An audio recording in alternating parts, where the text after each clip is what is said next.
So good morning, everybody. I am Greg Blackall, one of the broker managers here at Florida Luxury Realty, and welcome to our final official class of Intensity.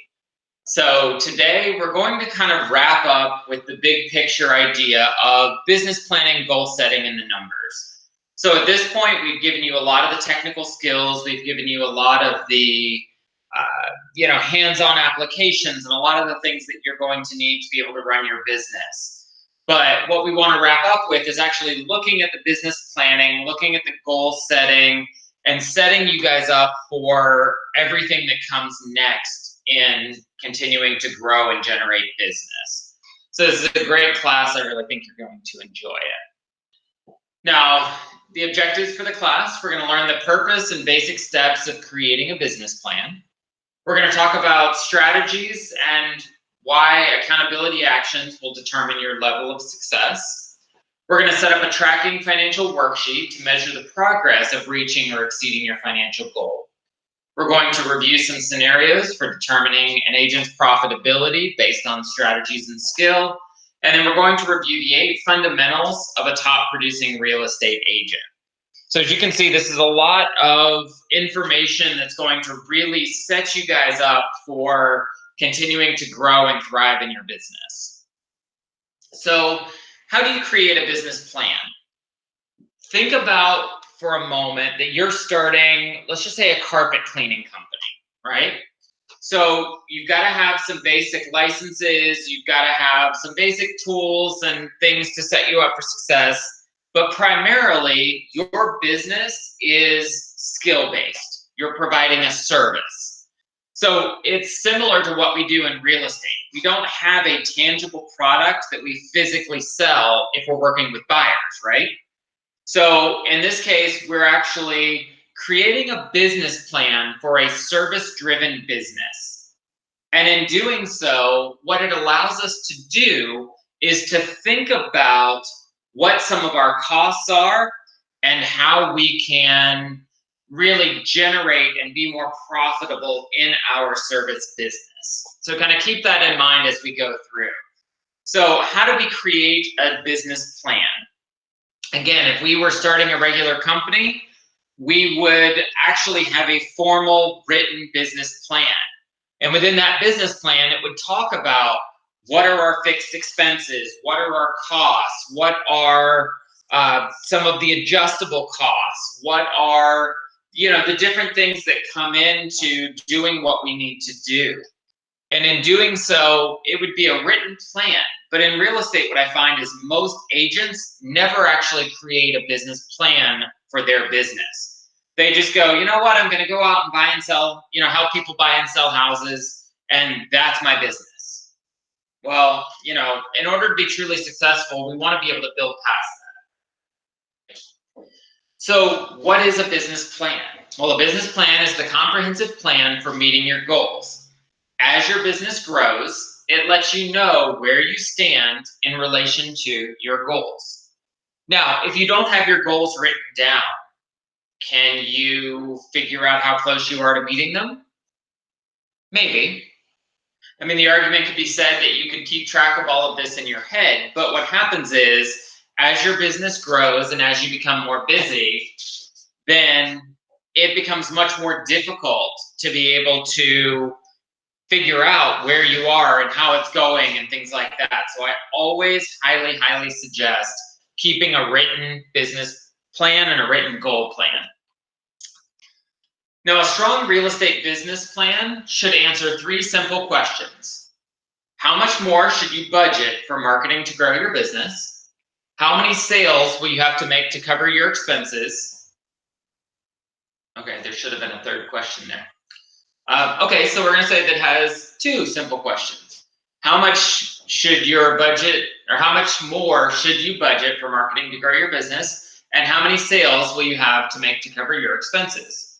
So we have fixed expenses, right? We've got to pay for our MLS, which was due yesterday. We've got to pay for our National Association and Local Association of Realtor dues. We've got to pay for our e-keys. We have to pay for our, business cards and yard signs and lock boxes and all these things that come into having a real estate business. So then how many sales do I have to make just to cover my expenses? And this is something why I really believe that a lot of agents don't end up renewing their license after their first 2 years. Because if you don't do enough business, it is very, very expensive to be a real estate agent. Comparatively against other industries, it is markedly, significantly more costly to be a real estate agent than it is to do a number of other professions. So then, how many sales do you have to make to cover your expenses? If you're only making, 1 or 2 deals a year, does it really make sense to keep your license? Maybe not. So that's why we want to look and really work out some of these numbers. Now, a business goal is a need or a desire of the business to be accomplished or achieved. So a business goal is a need or a desire of the business to be accomplished or achieved. Now, in this instance, you are the business. The value of establishing business goals is for setting the foundation, which becomes the purpose and values for why your business exists. Sounds pretty straightforward. And then you need to determine strategies and actions that must be carried out to achieve those business goals. Now, if we just take off driving to the West Coast, right? We leave from Florida, we want to get out to California. We've never looked at a map. We've never plotted out where we're going to stop or what we're going to do along the way. Do you think that's a pretty effective strategy for navigation? I would argue that it's probably not.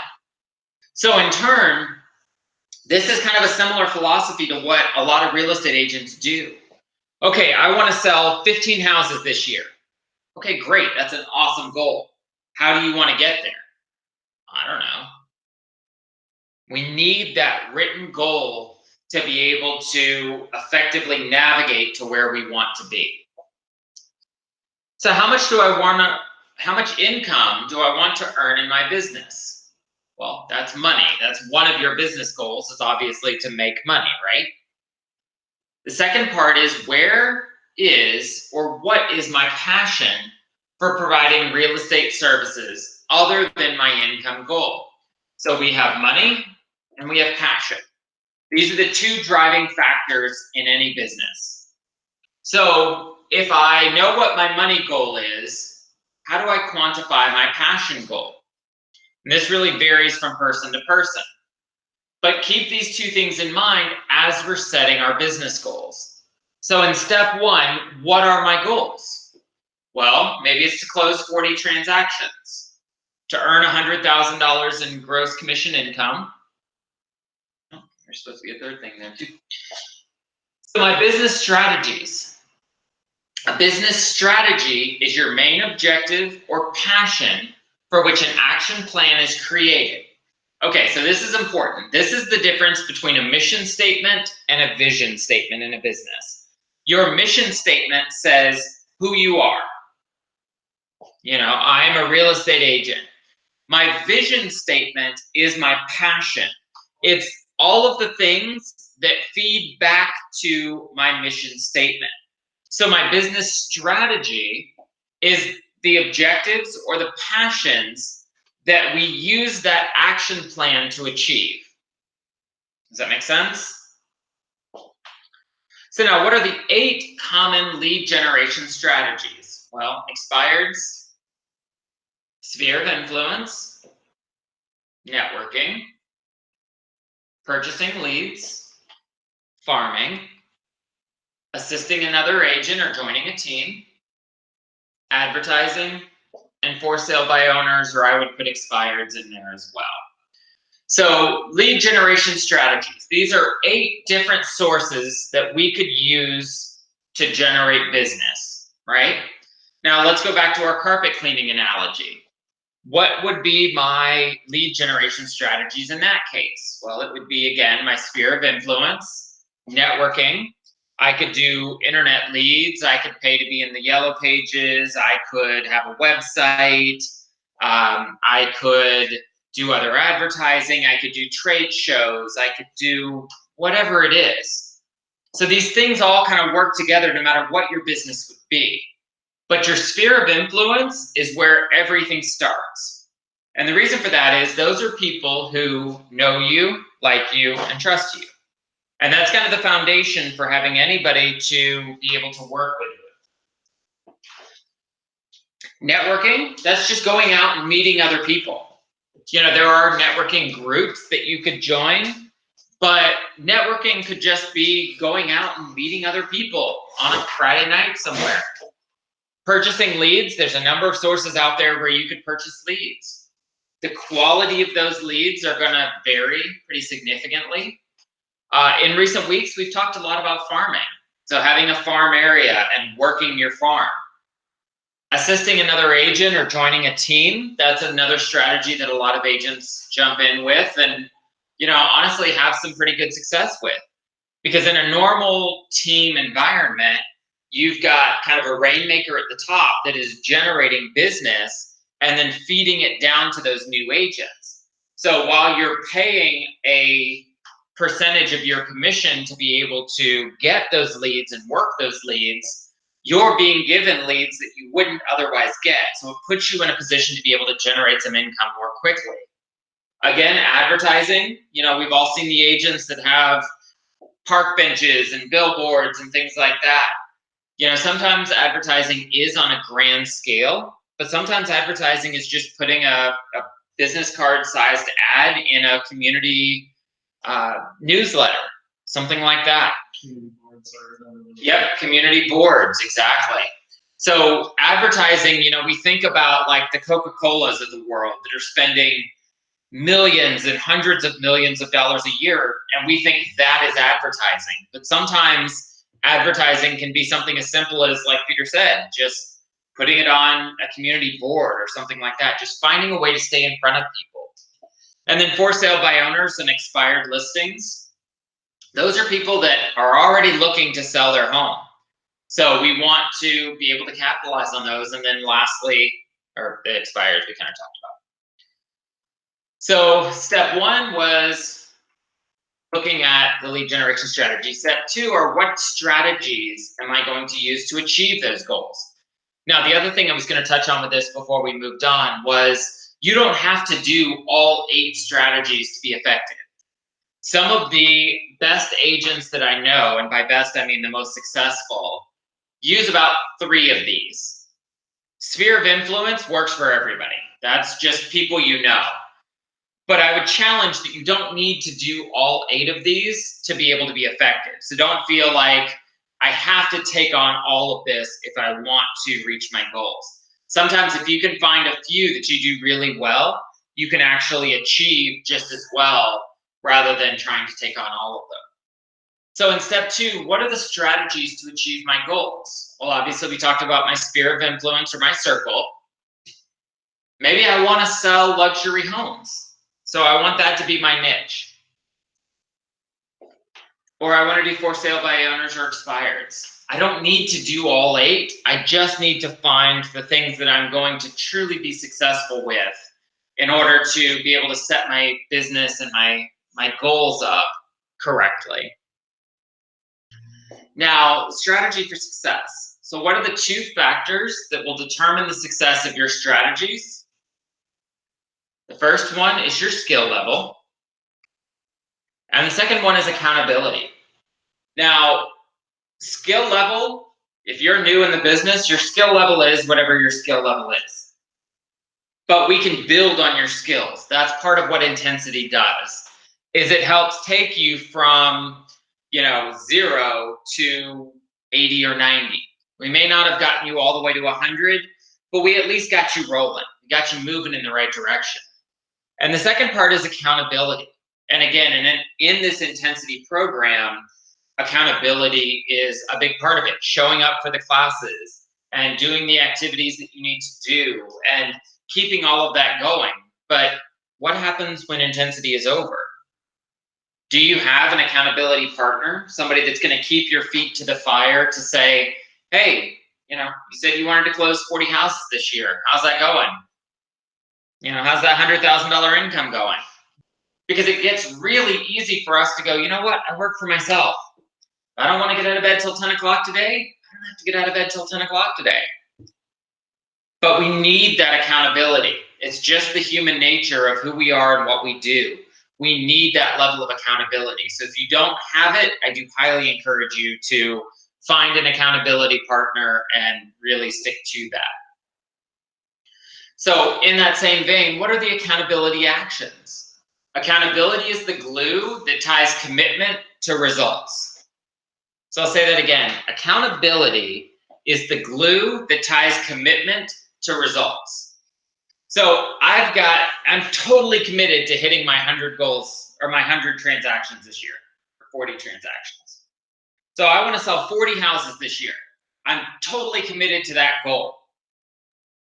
But what happens 3 months from now if I don't have anybody that's really keeping me accountable?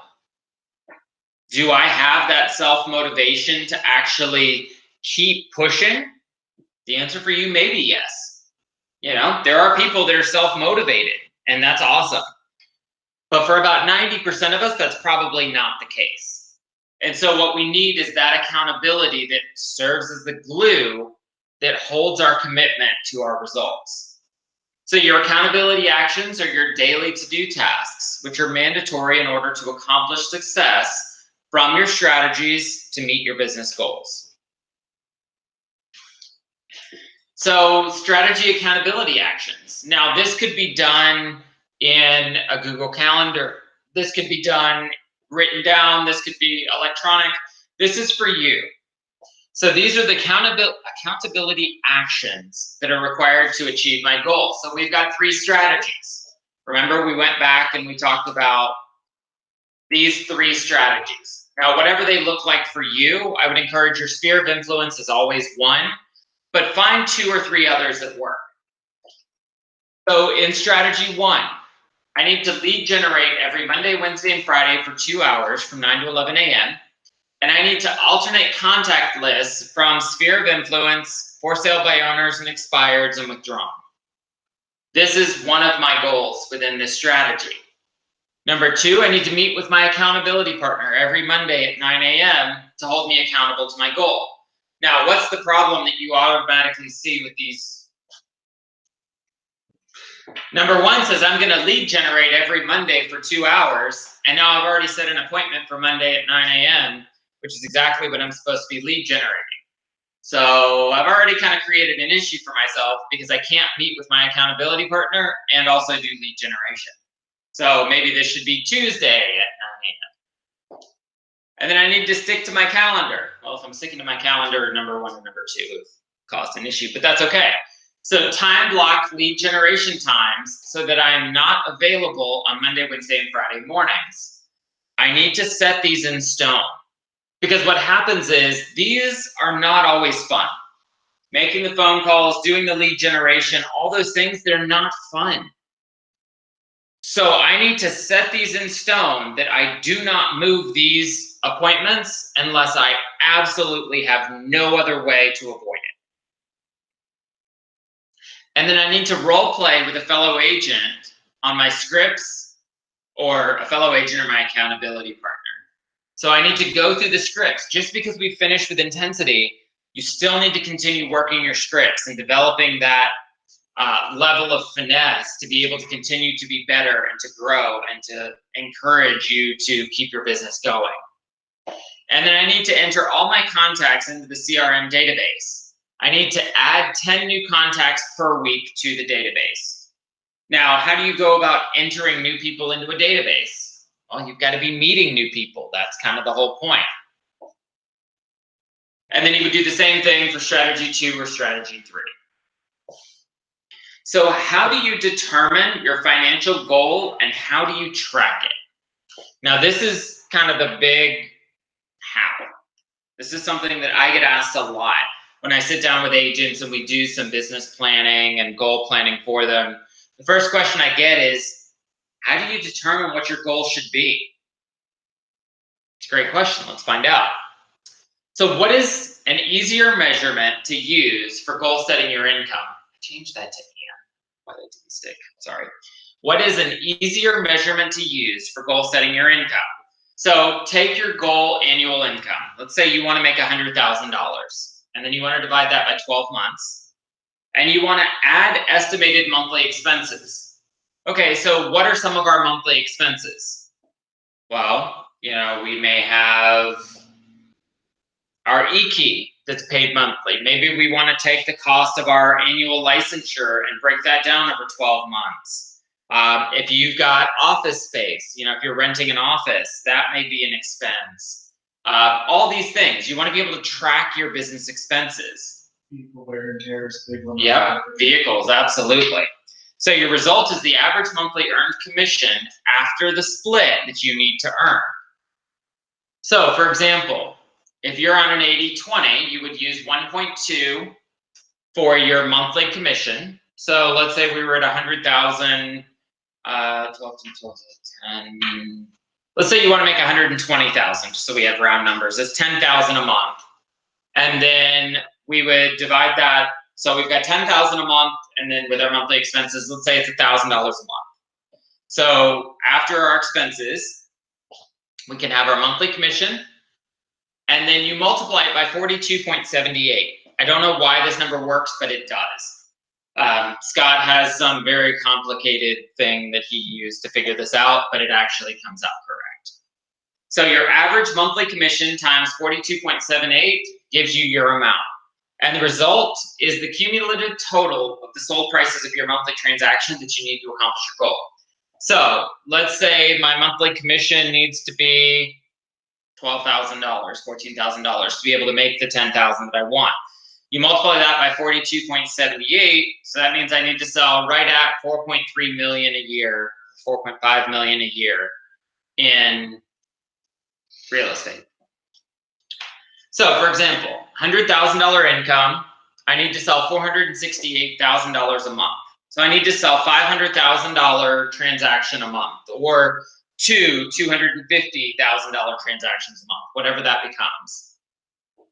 If I want to make 75, well, it's $362,000 a month, or $50,000 income is about $235,000 a month. So, okay, this is my monthly goal. I want to make 50 grand this year. So I need to sell, let's call it $250,000 a month. Well, if I sell home number one for $180,000, okay, cool. I've gotten 180 of my 250. Then I get home number two in that month and it's 220,000. Well, sweet. Now I hit my 400,000. I'm ahead of my goal of selling $235,000 worth of real estate this month. And then post-closing, you want to deduct each sale from your goal annual sale volume. Now, it says post-closing here, right? It doesn't say post-contract. You need to wait till these deals actually close to be able to count it as income. As real estate agents, and I've been guilty of this in the past as well, we get a deal under contract, we already start spending that money that's coming, right? We're always like, okay, cool, I got an $8,000 commission check coming. Let's go ahead and buy whatever I need to buy. Well, then what happens? Deals fall apart, you don't get that income, and you went and spent money you didn't have yet. So after closing, you want to deduct each sale from your goals. So, okay, my annual sales volume is 5.6 million. Transaction one, I sold a $200,000 house. That puts me at 5.4. Then I have another closing. It was 130,000. Now I'm at just under 5.4. So you see how you can keep track of this. This is something that I highly encourage you to do, whether it's in a spreadsheet, on your bathroom mirror, whatever it is, keep this in front of you. Because you need to have that motivation. You need to have that reminder. And it just kind of helps to create that accountability for you, because it's something that you're going to look at all the time. So when will you know that you've reached your goal, right? Well, when your remaining needed equals 0. Pretty straightforward. When the amount that I have left hits 0, I've hit my goal. Now, what if I still have days left in the year? Well, then why don't I increase my goal or set a higher goal for next year? What factors do you use to measure your success and your profitability? Is your business profitable? Well, so again, if we're running a carpet cleaning company or we're running anything else, we have some costs, but we need to know if we're profitable. So in real estate, how do we track that? Because we don't have to buy cleaning chemicals, we don't have to buy carpet cleaning machines, we don't have to buy any of those other things. So how do I really know if I'm profitable? And this is something a lot of real estate agents struggle with. So do you have tracking and measuring system for understanding and budgeting your business and overhead expenses? The short answer for most real estate agents is nope, I really don't. Now, at what sales price does a transaction begin to be a negative income rather than a profit to your business? This is something a lot of people don't actually think about. So how much time do we have to put into a deal? I've actually tracked this over a course of years. And for buyers, I typically have about 110 hours in them. For listings, it's about 70. So not quite double to work with buyers as to work with listings, but it is significantly more. So, okay, I've got a buyer, and now I am working through this transaction. Let's say they're an $80,000 buyer, and we can find them something, or even a $100,000 buyer. At 3%, it's a $3,000 commission, but in this day and age, it's really hard to even find 3% listings. So let's say 2.5, $2,500. I've got 110 hours into this deal. And then I've got my commission split, and I've got some other pieces and parts that kind of fall into this. So all of this comes into play. How much am I getting paid per hour? Depending on how much time you're spending and things like that, this may actually become a very small number, almost uncomfortably small at some point. And then what is the financial impact to your business for assisting unqualified buyers or non-motivated sellers? So let's use that same example. I've got a buyer that contacts me and they say, hey, I'd like to go look at houses. Okay, cool. I go show them 5 houses. We don't write up any offers.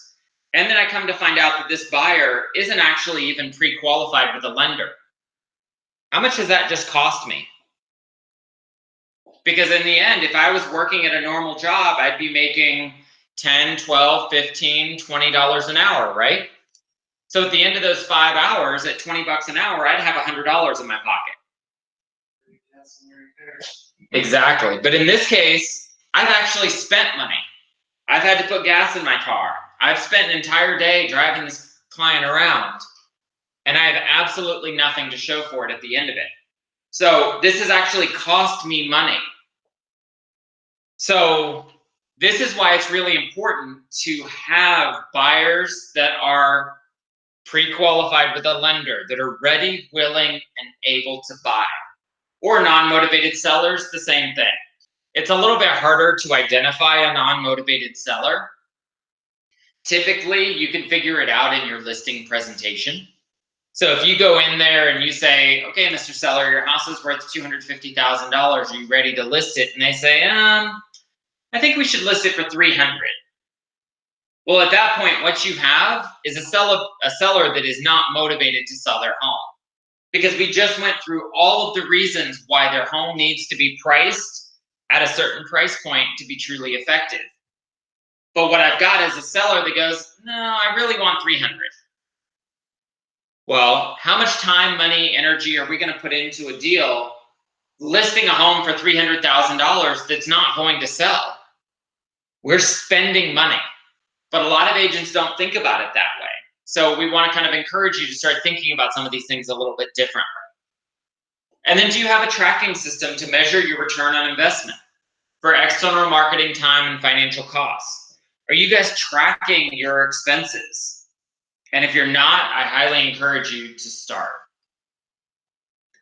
Now, how committed are you on performing the 20% daily accountability actions that will produce 80% of your success versus applying yourself to actions that simply occupy your time? Now, this is tough, and if I just stepped on any toes, I really apologize. But we know that 20% of our actions are going to produce 80% of our income, right? So that means 80% of the actions that we would do in the course of a day are not generating, not revenue generating or income generating. So we could spend our day focusing on the 80% of those activities that are going to keep us busy, but are not going to generate income. So if you only have 24 hours in a day, and if you're like me, I'd like to sleep at least a few of those, you've only got a certain amount of time, a very small window to be able to generate revenue. And so we need to really focus on those 20% actions that are generating 80% of our success versus filling our days. Oh, let me just scroll through Facebook for an hour to see if anybody maybe made a post that said, hey, I need a realtor. Well, in your head, sure, you can justify that as a reasonable way to spend an hour. But in all reality, what did you accomplish? Probably not very much. Now, how much per hour is your business paying for the time you spend on actions that you do or don't do? This is something that I've tracked, and I have actually kind of narrowed it down for me. My time is worth $100 an hour. That's what my time is worth. So if I start thinking about an action and I say, okay, is this action worth $100? If I had to take a $100 bill out of my wallet right now to spend the next hour doing whatever it is that I'm trying to convince myself I need to do, is it worth it? And that's the benchmark. For you, it might be $20 an hour, or $50 an hour, or $500 an hour. You know, I talk to people that go, no, my time is $500 an hour. That's what I get. That's what I expect, right? So cool. If you're closing 50 transactions a year and you've got 200,000 in gross commission income, absolutely. $500 an hour is not unreasonable. But you have to decide what this is for you. And I challenge you, as you're thinking about these activities, think about it where you actually had to physically take that money out of your wallet and say, okay, if I'm going to spend the next hour on Facebook, is this $100 well spent? Yes or no? And if the answer is no, then I would encourage you to find something else to do that would be worth that money, that would hopefully generate more than that $100 that would cost you to be able to spend that time. So let's review some agent business strategies, and then we're going to examine their profitability. So the first, we're going to decide, is this profitable, yes or no? I sold 36 homes this year. I had an average sales price of $50,000. I got leads from mailing 500 postcards a month. I got some leads from a monthly ad in a home magazine. I had 24 listing appointments, and I got 8 listings out of those 24. I had 14 other deals that fell apart before closing, and I worked an average of 70 hours per week. Do you guys think this is a profitable business plan? In this case, the markets are very low value. You have to pay for the business leads, and you lack qualifying or closing skills. So in this case, you only got 8 out of 24. You only got about a third of your listings. With Florida Luxury, with the tools that we give you and the pieces that we give to set you up, you should be doing significantly better than that. I would say you should probably be landing 80% of your listing appointments. So this is not a lot of good here. I would say this is actually not profitable. So let's take a look. The average take-home commission check, $1,170. 36 transactions means I had $42,000 in total income. The cost of mailing 500 postcards for the year is $6,000. The cost of the home magazine for a year is $3,500. And then the annual real estate fixed expenses is another $6,000. So the earned income after my expenses was $27,000. Over the course of the year, if I'm working 70 hours per week at 50 weeks per year, I'm making $7.50 an hour. That's before taxes. And that's before taxes. So you're making less than minimum wage. And if you're doing 36 transactions, 70 hours a week, you're working. Do you really want to be killing yourself for $7.50 an hour before taxes? I don't. So let's take a look at the next one. I sold 24 homes and 10 closed referrals this year. The average sales price is $185,000. I got leads from telephone calls and door knocking. Out of my 24 listing appointments, I signed 18 of them. I had 50 buyer leads that I referred to buyer agents. I had 4 deals that fell apart before closing, and I averaged 50 hours per week. Well, I target above market properties, so that's good. Average sales price of $185,000. My prospects for my business leads don't cost me much, right? Phone calls, door knocking, that's just an investment of time. And I average working 50 hours a week, so I'm skilled at qualifying and closing deals.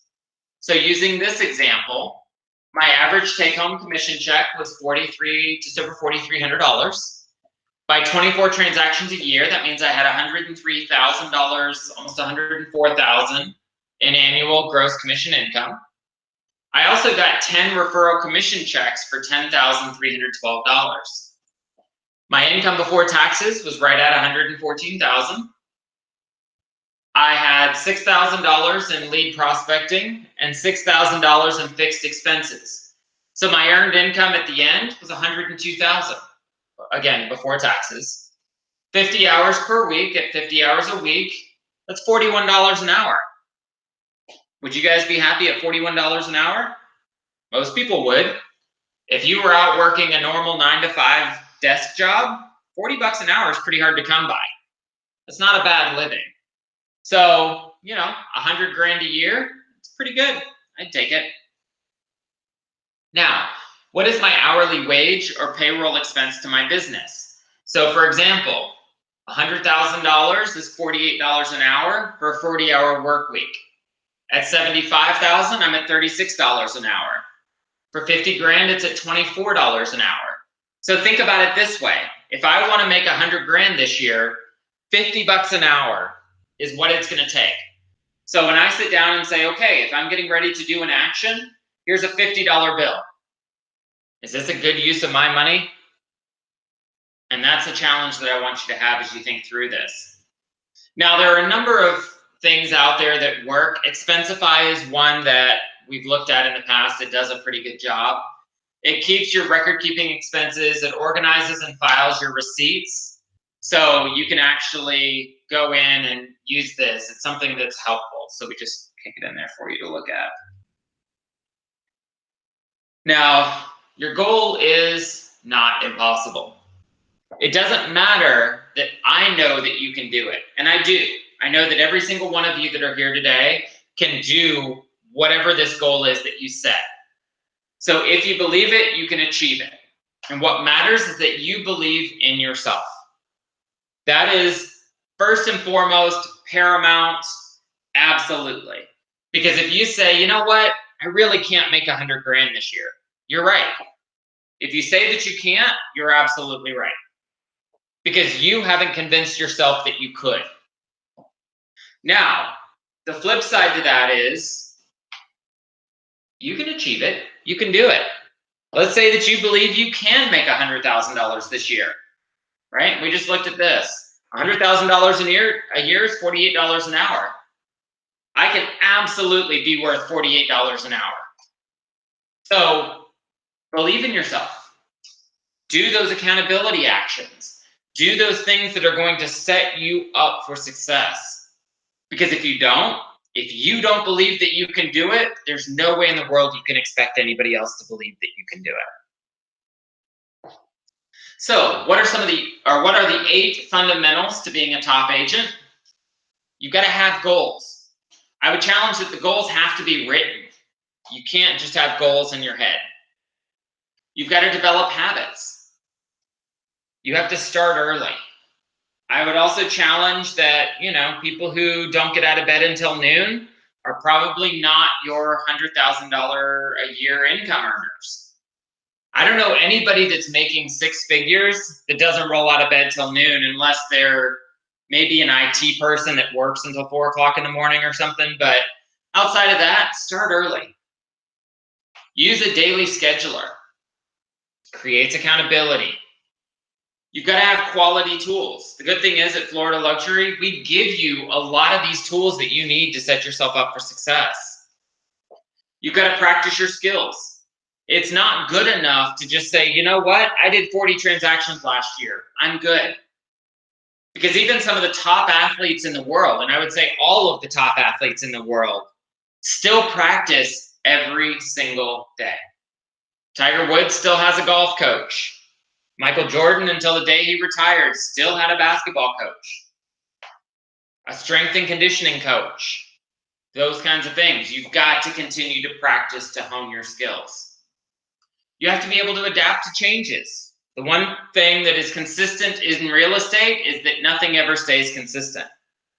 There's always something new. There's a new industry disruptor. There's a new program. There's a new whatever.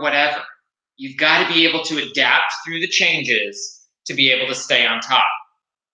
And you've got to have standards. If you don't set your standards, who in the world is going to? So success as a real estate agent requires devotion to actions that result in successful closed transactions. Success as a real estate agent requires, this is in all caps, it requires devotion to actions that result in successful closed transactions. You've got to be able to work on those actions that are going to generate 80% of the revenue for your business. That's where you've got to spend the lion's share of your time. Now, will you succeed in real estate? And this is a Tom Ferry video. It's pretty short. Let's see if we can get it to play here. There we go.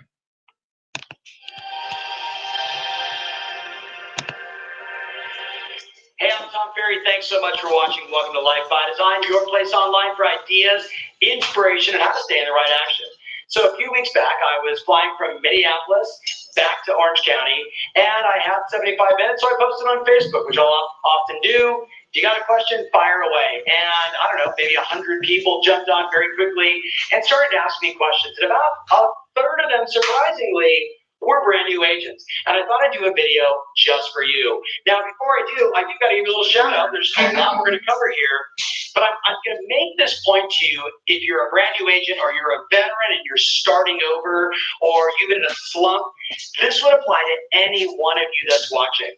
The first thing I want you to get is this. If you're coming to me and you're in a slump or you're a brand new agent, I'm not going to give you some mamsy-pamsy. It's like a word or I don't even know what. You know what I mean. I'm not going to give you some lame answer. It's like if you came to me and said, Tom, I want to lose a lot of weight and I want to get the best shape of my life. I'm probably not going to say to you, well, what you should do is you should exercise every other month. No, I'm going to give you a little more extreme of an answer with the intention that I get you very quickly out of the slump, very quickly into success as a brand new agent. Why? Because we're going to talk about it in a minute. NAR says 87% of all new agents fail after 5 years in the industry. Fail. They don't leave the industry because they made too much money. And they leave the industry because they didn't make money. So what do you got to do? The first thing is you got to know your internal motive to act. I want you to get very honest with yourself about your expectations. What do you actually need to produce versus your goals? Oftentimes, the gap between what we need and our goals creates a lot of unhealthy tension for people. So I say, what do you absolutely need? Cover that. Then set a goal. So for example, know your motive to act. What is your monthly cost to live and work? What does it cost you to run your household? You, your spouse, if you got a spouse. What does it cost? Rent, mortgage payment, kids, dogs, food, dry cleaning, everything you spend money on. Get that number. And then what about your work? Is it $1,000 a month? Is it $2,000 a month? What does it cost you to operate your business? You get that number. Round it up, by the way, whatever it is, round it up. Make it, let's just say it's $8,000. Then how much outside monthly income do you have? I don't have any monthly outside income, so the number is 0. Oh my God, I see this all the time. I need $8,000. How much monthly outside income do you have? I get $6,000 a month. My spouse has a job, and guess what? I only need to bring in 2. Well, what's your average commission check? My average commission check is $8,000. Well, you might be saying, gosh, I only need a deal a month. Not if you have $6,000 in outside income coming in. You only need to produce 2 into 8. oh my goodness, you got to sell a house every 4 months. So what I want to get to is what's that minimum standard you need? So I want you to figure out the formula. What does it cost you? How much outside income? What's the difference? And then what's your average commission check? So now you can feel good knowing I only need to sell 5 houses a year. Feel good about it. Oh my gosh, I got to sell 5 houses a month. Feel good about it. You know your costs. How many properties you need to sell? Know your minimum standard as a new agent, as an emerging agent, as someone that's rebounding right now in the business. Then you set your goals. So know exactly what it costs, then set your goals. So I shared that on Facebook, but this is where I want to go deep with you. And there's a lot here I know. So again, if you want to avoid the 87% of agents that fail in the industry, 87% failure rate every 5 years. Let's just say 100,000 people get in, 13,000 make it, and 87,000 die? That's not good, my friends. That is an enormous failure rate, and I know why. So remember, I'm going to give you the exercises. I'm going to give you the disciplines. I'm going to tell you what you have to do to go out and become a fantastic success in your business. So if you need 5 transactions a year, what's the goal? This is going to get you way more than 5. This is going to get you 15, 18, 20, 30. I got people that are doing this that are doing 60 sales a year. So there's a lot here. Remember, know your goal, what's your motive act, and what are your goals. So you got a morning routine, you got lead generation, and you got being a knowledge broker, plus the real bonus. So your morning routine, the first thing is every day the discipline of writing your affirmations and getting grateful. So I write down, ready? Your affirmation that I want you to write every day is, I earn X amount of dollars, your goal. I earn X amount of dollars or more, and I want you to write it 30 times. Now, what do we know? The reticular activating system, this beautiful thing in the back of every human being's brain, that means you have one too. In the back of your mind, whatever you think about most is what you begin to see everywhere. So if you write an income goal of $50,000, you actually won't even see things that would cause you to make $400,000 or $500,000 because the reticular activating system is only going to focus on what it is you affirm the most. So be very careful about what it is you affirm. If you want to make 50, write your affirmation as 100. If you want to make 100, if you want to make 100, write it at 250. And just like, Eddie, when you say to yourself, I want to get a new car, right? So, Eddie, you get a new car. You go, oh, man, I really want that Toyota Prius. What do you see everywhere? You see a Toyota Prius everywhere. That's the reticular activating system. So the same thing applies. You all want to go, Eddie. Eventually, we're going to get Eddie on film test, just for the record. All right. So affirmations of gratitude. Then you got your daily action checklist in the morning. What's my DAC? What are the things that I have to do today that would naturally and automatically cause me to achieve my goals? It's inside the business plan. Then I'm going to listen to something motivational. This morning I was driving in. You know what I listen to? Comedy. I listened to like 15 minutes of Jim Gaffigan. I rolled hysterically. I was driving in my car, belly laughing. It made me feel good. It's not Howard Stern, and it's not constant negative news, and it's not Fox, Fair and Balanced. None of that stuff. I want to just get my mindset right. Watch some videos like this. Get yourself fired up. Then, lead generation. Ready? Role play 15 to 20 minutes. Role play to 15 to 20 minutes. 87% failure rate because they don't know what to say. And if you don't know what to say, you don't make the calls. If you don't know what to say, your head is a scary place to be, and you're full of doubt, lack, and limitation. And the last time I checked, you can't have a head full of doubt, lack, and limitation and get success, wealth, and abundance. It doesn't happen. So what do? You role play. You read it over and over and over again, so then the words come out of you more naturally and automatically, and you're thinking about the customer, not what to say. If you still have fear of the phone, it's because you haven't memorized your scripts and dialogues. You haven't memorized those confidence builders to get out there and talk to people. Number 2, you're going to call every new expired info and make me move, and I just wrote down, learn, screw up, make every mistake. You're brand new. Who cares? You call the expired and say, hey, yesterday your home was on the market and it didn't sell, but it was on the market. If I wrote you a full price offer, where are you guys moving to? And you just get into dialogue. And you know what you'll learn as a brand new agent? You'll learn what's important to them. You'll learn that the mistakes that agents make when they list these properties, when they're not really clear to the seller what it takes to get it sold. You go to FSBO, fastest source of business opportunity, and guess what? Now all of a sudden you're having these lively conversations like, well, let me ask you a question. Would it be okay if I came by, take a look at the home preview, see if it matches the needs of any of my customers? And if it does, we can have a discussion. Are you open to that? If they say no, hello, they're really not motivated. If they say yes, you get over there, you walk through the house, and you say, gosh, what a nice house.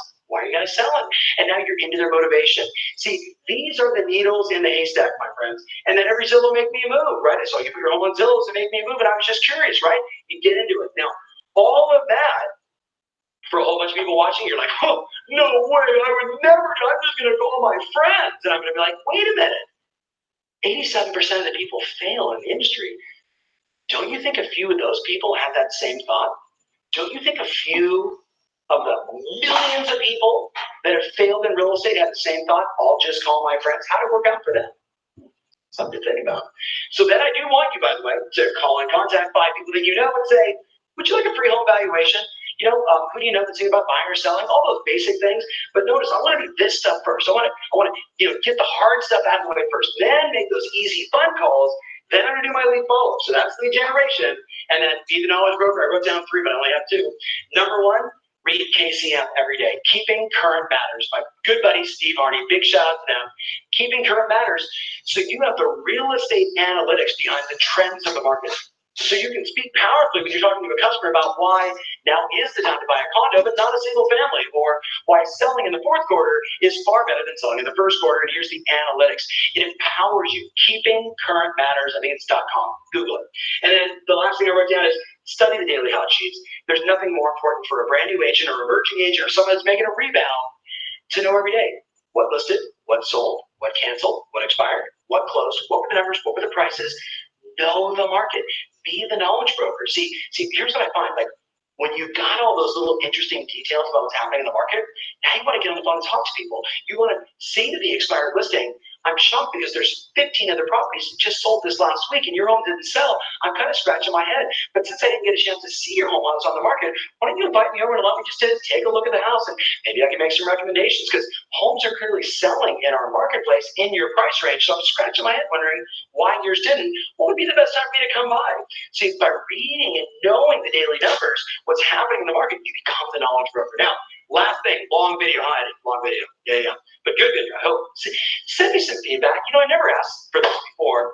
When you see this poster, whether it's on Facebook or on YouTube, subscribe, obviously, right to the YouTube channel, then do me a favor. Would you please give me some feedback? Am I talking too fast? Am I a bit of a spaz? Are you wondering, do I just have like a 5-hour energy drink? No, but, I get excited when I do these videos. So give me feedback. How can I make this better for you? Think about it like that. Last thing is 2 open houses every weekend. 2 open houses every weekend. You do all of this for about 9 months as a brand new agent, as a rebounding agent, as a fading winner who's coming back into being that rising star again. What do we know will happen? You will talk to a lot of people. You're going to have some upsets. You're going to have some tremendous wins. You're going to create a lot of momentum. You're going to become the knowledge broker, the hub for your business amongst all your customers, and you're going to win. And that's going to make me happy, because then in a couple of years, you're going to say, hey, Tom, I'm a part of that 13%, and I'm dominating. Thanks. So thanks so much for watching. Remember, always your strategy matters, and now more than ever, your passion rules. And by the way, give me feedback. And you might want to forward this to a couple of people you know that need a little jump start in their business, because this plan's going to help. Talk to you soon.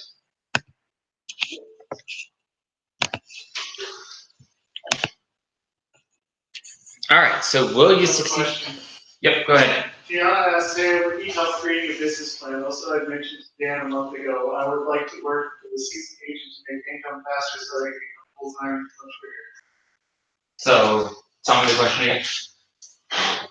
This is more of a statement. Hey, I would like help creating my business plan. Also, I had mentioned to Dan a month ago, I would like to work with a seasoned agent to make income faster so I can become a full-time realtor quicker. Gotcha.